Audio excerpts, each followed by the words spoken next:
Bonjour, bonsoir à toutes et à tous, aujourd'hui on va parler détective, et je vais poser les bases tout de suite pour pas qu'il y ait d'ambiguïté, je vais considérer détective tout ce qui résout des enquêtes et des mystères. Alors c'est parti, on commence avec un détective bien connu de tout le monde. Et là qui va là? Et là ça va pas? Préparez-vous parce que vous allez l'entendre à toutes les sauces ce générique tellement il est remanié et réutilisé partout dans la série. Alors oui, il est bien connu, mais est-ce que vous vous rappelez vraiment de la série? Inspecteur Gadget s'est sorti en 1983 et ça met en scène l'inspecteur Gadget, un humain transformé en cyborg, sa nièce Sophie et leur chien Fino qui résolvent des enquêtes et essaient de déjouer les plans de l'organisation criminelle appelée MAD, qui a pour leader le terrible Dr Gang accompagné de son chat Matcha. Ouais, il a une tête un peu bizarre son chat, on dirait le mélange entre un raton laveur et une gargouille. Bref, la série s'appelle bien Inspecteur Gadget, mais en vérité c'est plutôt Sophie qui résout l'enquête pendant que Fino fait tout pour empêcher l'inspecteur de se tuer. Je suis désolé mais il y a être maladroit et être complètement débile. La plupart du temps il poursuit ou arrête Fino et détruit tout ce qu'il croise sans jamais se rendre compte qu'on essaie de le tuer. Quand Agnès envoie ton chien de surveiller, c'est quand même qu'il y a quelque chose qui cloche. C'est simple, ils ne peuvent pas le laisser seul une minute. Partout il va, il crée des accidents et la panique, et parfois il se permet même de se foutre de la gueule des gens en plus. Go go gadget tourneur. C'est très imprudent de fumer près de matières inflammables. Après bon, ça semble réjouir Sophie de le voir se mettre dans des situations pas possibles. Fino, tu es là? Quoi? Oncle Gadget? Cascadeur de la mort? Oh non! C'est le oh non le moins sincère que j'ai vu de ma vie. Mais matez-moi ce sourire. Je peux la comprendre aussi, ça doit pas être facile d'être à sa place. Mais elle a vraiment l'air faite pour ça, parfois elle a même un genre de Spider-Sense. Genre là, ils sont tranquillement à une exposition sur Toutankhamon, il s'est rien passé du tout, et pourtant, Sophie... Chut, j'ignore ce que c'est, Fino. Mais il y a comme quelque chose de bizarre par ici. Toi, reste là et surveille Oncle Gadget. C'est soit un super pouvoir, soit c'est de la paranoïa. Et c'est le même schéma à tous les épisodes. Gadget arrive à un endroit, il retrouve le chef Gontier déguisé en tout et n'importe quoi parce que... je sais vraiment pas. Il lui donne son ordre de mission et le message explose à la figure du chef Gontier. Puis c'est parti pour 15 minutes de Gadget qui fait tout et n'importe quoi pendant que Sophie fait tout le travail et que Fino suit l'inspecteur partout en se déguisant. Et autant parfois les déguisements sont vraiment bien faits donc je comprends qu'ils le reconnaissent pas, et autant d'autres fois, bon, on va dire que c'est pas les mêmes efforts qui ont été faits. Et ouais, ça date pas d'hier le travail des enfants et les chiens qui se déguisent, vous savez. Et là, ce que vous vous dites, c'est sûrement, mais comment fait-elle pour résoudre tous ces mystères toute seule?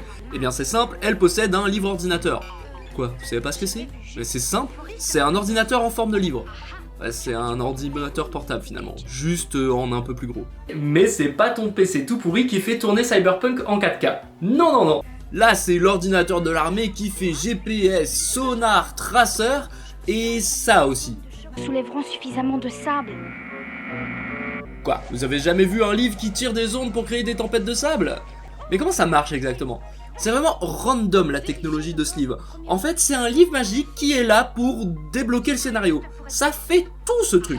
Elle a juste à l'ouvrir et ça fait exactement ce dont elle a besoin. Mais c'est fou ça! Trouver un passage secret, détecter les produits chimiques dans l'air et même ouvrir des portes. En plus là, elle était clairement en train de chill dans les escaliers de la cave et puis d'un coup, elle trouve une formule magique pour ouvrir la porte. Attendez quoi? 5-0 rond blanc? What the fuck? Elle tape juste n'importe quoi, on dirait moi sur ma calculatrice en maths. Mais bon, d'après Sophie, c'est tout de suite plus simple. Une fois que l'on commence à l'avoir en main. Mais ce n'est pas ça qui me dérange le plus. Moi, mon problème, c'est plutôt, mais où sont toutes ces caméras? Plusieurs fois dans la série, Sophie parle à Fino au travers de sa montre, ou même le Dr Gang peut voir l'inspecteur Gadget. Mais, comment ils font exactement? Parce qu'on est d'accord, ils regardent dans le vide là, hein? Mais je vous connais, vous allez me dire, oh ça va, tu chipotes, c'est un dessin animé pour enfants, c'est bon. Et vous avez raison, c'est bel et bien un dessin animé pour les enfants, et c'est pour ça qu'à la fin de chaque épisode, il y a un petit message d'intérêt général à destination des plus jeunes. Parfois c'est quand même des choses qui coulent de source, mais d'autres fois ce sont des messages qui auraient pu sauver des vies. Surtout, ne jamais toucher une machine électrique avec des doigts mouillés. C'est vrai aussi. Ah là là, si seulement Claude François avait pu voir ça. Même si certains messages ne sont pas respectés encore aujourd'hui.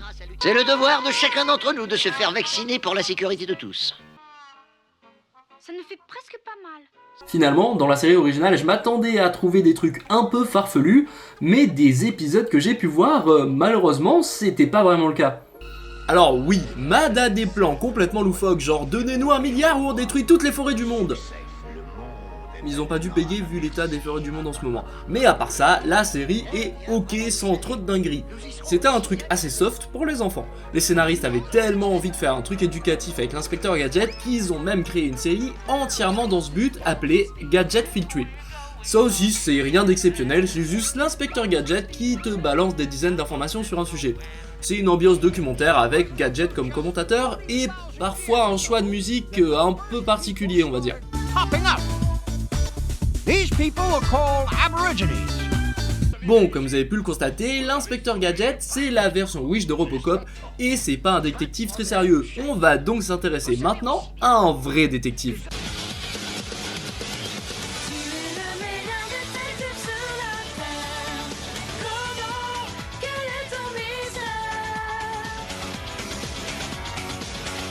Ah voilà, ça c'est un vrai détective. Détective Conan, ça a commencé en 1994 et ça continue encore aujourd'hui. La série compte actuellement plus de 1100 épisodes, donc laissez-moi vous dire qu'en tout ce temps, il en a résolu des crimes. La légende raconte même que la série dure depuis tellement longtemps que maintenant ce sont les criminels qui s'en inspirent pour commettre leurs crimes. Alors, c'est bien beau tout ça, mais ça raconte quoi cette histoire ? On y suit les aventures du jeune Shinichi Kudo, lycéen et détective prodige qui s'est fait droguer et transformer en enfant par l'organisation des hommes en noir. Alors, ils ont pas fait exprès de faire ça, la drogue était expérimentale et ils ne savaient pas que ça le changerait en enfant. Ce qui force le jeune homme à changer d'identité et à se renommer Conan.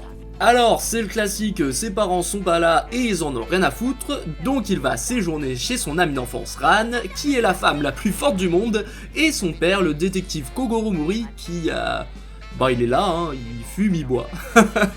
Il fait ce qu'il peut, on va dire. Et en plus, ils ne connaissent pas sa véritable identité, afin que Conan puisse enquêter sur la mystérieuse organisation derrière sa transformation en suivant le détective partout dans ses enquêtes. Et ça fait les affaires de Kogoro, qui est passé de détective raté au plus grand détective du monde grâce à l'aide de Conan. En fait, c'est exactement comme dans Inspecteur Gadget, la personne à qui on attribue tout le mérite n'a rien fait et l'enquête a été résolue par un enfant de 7 ans. C'est fou quand même d'accepter tous les honneurs comme ça alors qu'on n'a rien fait. Après, il est logé, nourri et passe son temps avec sa crush, il va pas trop se plaindre. Surtout qu'il profite pas mal d'être avec Ran. Mais ce qui est intéressant dans Détective Conan, c'est la complexité des crimes dans leur réalisation et comment le héros va réussir à comprendre qui est le coupable et comment il a procédé. Et je peux vous dire que parfois c'est vraiment pas facile. Vous le savez peut-être pas, mais on peut faire énormément de choses avec de l'adhésif. Il y a vraiment des criminels qui ont fait des trucs de malade mental pour couvrir leurs traces. Avec toujours à la fin de l'épisode un reveal théâtral qui passe par le tir d'une fléchette tranquillisante et l'usurpation d'identité. Je vous rappelle le nombre d'épisodes, voilà, maintenant je vous laisse imaginer l'état de sa nuque aujourd'hui. Tout ça dans une ambiance un peu glauque qui mettait bien mal à l'aise, avec des musiques à couper le souffle, ce sont elles que vous entendez depuis tout à l'heure. Et ça, c'était censé être un truc pour enfants, alors que dans le premier épisode, il y a quelqu'un qui se fait décapiter. Ah, les années 90, c'était si chouette, il y avait du sang partout et on craignait pas de montrer les choses à l'écran. Malheureusement, ça a un peu perdu de cette ambiance au fil du temps et on commence aussi à avoir un pattern dans la réalisation des épisodes. Genre, si un mec a un alibi en béton armé, tu sais qu'en fait, le criminel, c'est lui. En revanche, s'il y a un truc qui n'a pas changé, c'est que ces trois-là, partout où ils se rendent, il y a quelqu'un qui meurt. À tel point que c'est devenu un gag dans la série. Why is it when something happens, it is always you three? Believe me, Professor, I've been asking myself the same question for 6 years. Au fil des années, l'histoire, elle a un peu évolué, mais on n'a toujours pas de finalité. Bien sûr, l'histoire principale est parfois un peu développée avec l'introduction de plusieurs nouveaux personnages, mais bon, ça fait quand même 30 ans que ça dure, il s'agirait de trouver le coupable maintenant. Meilleur détective du monde, mon cul, ouais. Bien sûr, c'est un animé qui a la possibilité d'être infiniment long, parce qu'il y aura toujours des crimes à résoudre. Alors terminer l'histoire, c'est un peu perdre du public. C'est donc certainement pour ça qu'aujourd'hui encore l'animé continue. Si Détective Conan c'est toujours plus ou moins la même chose, il existe tout de même des spin-offs assez sympas. L'un où l'on suit un des personnages de l'animé dans sa triple vie, et l'autre où l'on suit l'histoire de criminels. Alors j'ai dit criminel, et pas criminel. Une mini-série excellemment drôle, je vous la conseille. Ce sont des épisodes de 5 minutes, très second degré, qui se moquent des incohérences de Détective Conan. On y suit l'histoire de Chris, qui s'installe à Tokyo pour essayer de tuer quelqu'un. Malheureusement pour lui, il apprend la dure réalité de Beika, le quartier aux 1000 meurtres, et il lui arrive des tonnes de péripéties. Si vous ne connaissez rien qu'un peu l'univers de Détective Conan, vous allez adorer cette série, je vous le promets. Bon, on a fait un détective pas sérieux et maladroit, et un qui pourrait résoudre n'importe quel mystère. Et si on faisait quelque chose entre les deux ?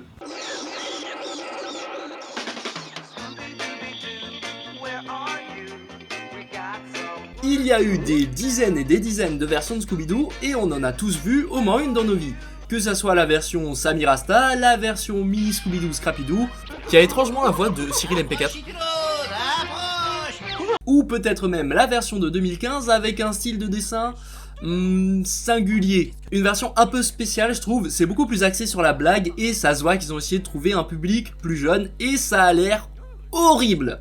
Ça a tout perdu de cette ambiance de mystère et de maladresse. C'est pas ma version préférée quoi. Et ils ont aussi des blagues aussi douteuses que les miennes. Eh bien ce jour c'est aujourd'hui. Ils m'ont dit que je pouvais pas avoir d'autres félins parce que mes chats causent des allergies, mais mes chats ils causent pas, c'est ridicule. C'est nul! De toute façon, je suis là pour vous parler de deux versions en particulier. La première, c'est l'original de 1969. Alors c'est vieux et ça se voit, mais ça donne le ton des Scooby-Doo. On y suit 4 jeunes et un chien qui résolvent des mystères. Après, on va pas se mentir, ils sont quand même bien aidés pour résoudre les mystères. Et les garçons, par ici, un indice. J'ai trouvé cette clé dans ce vieux coffre. Matez-moi ça la taille de l'indice, hein. Bref, c'est la même chose que le Club des 5, mais on n'est pas là pour parler plagiat. En vrai, c'est bien différent. Scooby-Doo, dans sa version originale, c'était plus léger et rigolo. La preuve dans l'utilisation excessive des boîtes à rire dans la version américaine. Alors que le Club des 5, c'était plus quelque chose de beaucoup plus sérieux. Là où Scooby-Doo, ce sont des adolescents qui se baladent dans toute l'Amérique dans un van. Tu sais jamais pourquoi ils sont où ils sont, et il y a toujours un mystère qui leur tombe dessus. Après, vu les endroits qu'ils choisissent parfois, on peut se dire qu'ils l'ont cherché. Quoi ? Il y a un fantôme sur cette île abandonnée ? Bon, de toute façon, c'est pas comme si les fantômes et les monstres allaient leur faire quoi que ce soit. Regardez-moi ça, c'est ridicule. Ils essaient même pas de les attraper. Tout ce qu'ils font, c'est crier dans le vide.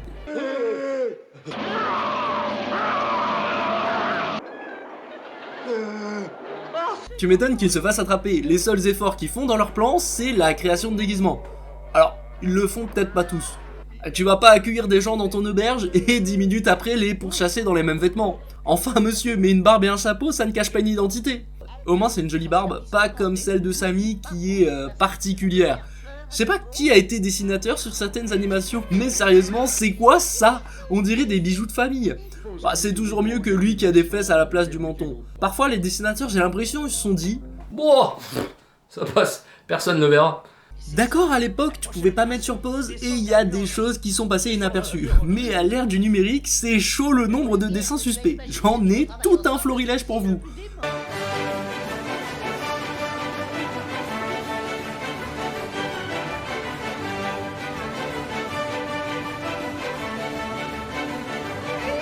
Ça, je n'en reviens pas. Daphné qui prêche toujours la prudence. Ouais, le dernier avec Fred tordu, il est chaud. Mais c'est une vieille série, on va pas trop leur en vouloir. On va plutôt s'intéresser à ce que je considère comme ma série Scooby-Doo préférée. Alors contrairement aux autres séries Scooby-Doo, celle-ci a une histoire. Oui, les autres ont une histoire, mais celle-là est particulière. C'est toujours les 5 mêmes personnages principaux, mais leurs personnalités sont beaucoup plus développées. Fred est complètement fou, mais genre vraiment fou, il parle de pièges à tout bout de champ. La politique. La politique ? C'est un truc d'adulte, à mon âge, on aime mieux résoudre un tas de mystères, déjouer des pièges. Il a même un piège illustré. What the fuck ? Daphné, elle a un seul trait de personnalité et c'est aimer Fred autant que Fred aime les pièges, mais disons que ses parents voient les choses autrement. Et Fred, vous en faites quoi ? Vous ne sortez pas ensemble ? Ben non, mais c'est un très bon copain. Et j'aurais un peu l'impression de le trahir. En toute amitié. Chérie, considère que c'est comme si tu devais goûter un nouveau morceau de viande. Pourquoi prendre du steak haché quand tu peux avoir une entrecôte de premier choix ? Mais je n'aime pas la viande. Moi, j'aime les légumes, comme Fred. Hein ? Vera est légèrement dépressif et maniaque du contrôle, genre elle essaie de contrôler tout ce que fait Sammy. Tiens, choisis-toi un nouveau pantalon. Qu'est-ce qu'il a, mon pantalon ? Tu m'as promis que tu allais faire plus attention à ton apparence. Quant à Sammy et Scooby, ils ont une relation tellement bizarre que quand il sort avec Vera, au début de la série, elle lui demande de choisir entre elle et le chien. Bon, là je me moque un peu, mais la série est vraiment bien. Les mystères sont dans le même style que la première série, mais surtout, ils cachent un très grand mystère sur la ville de Crystal Cove, leur ville natale, étant connue pour être la ville la plus hantée des États-Unis. Mais en fait, ce sont toujours des gens déguisés en monstres, vous connaissez la chanson. À moins que... Après, ça les empêche pas de généralement se tromper sur le coupable et de rater quasiment tous leurs pièges, à tel point que c'est une surprise quand ça marche. La série a de très bons dialogues aussi. Pour réaliser pourquoi vous roulez trop vite? Hein? Et les meilleurs conseils. Moi, je te parle des garçons et je veux savoir. Tu crois qu'ils aiment qu'on soit directive avec eux? Ah oui, sinon ils sont perdus.